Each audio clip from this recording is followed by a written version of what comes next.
ওই যে আবার দৌড়ে নিয়েছি। যেটা ভাবছিলাম রে ভাই, ভিডিওটা চলতেছে। আল্লাহ আল্লাহ আল্লাহ আল্লাহ, আয় রে হাত ভাঙ্গে আছে। এ সেই ব্যথা ভাই, তোরা কইছিলাম আগে হাতটা খুলে দে।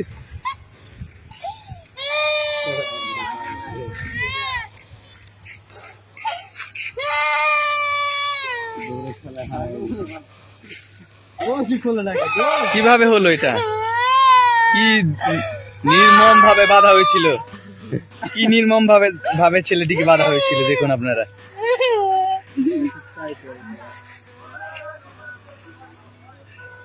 এরকম নির্মম ভাবে ছাগলের সাথে ওর হাতটি বাঁধা হয়েছিল। আমি বলছিলাম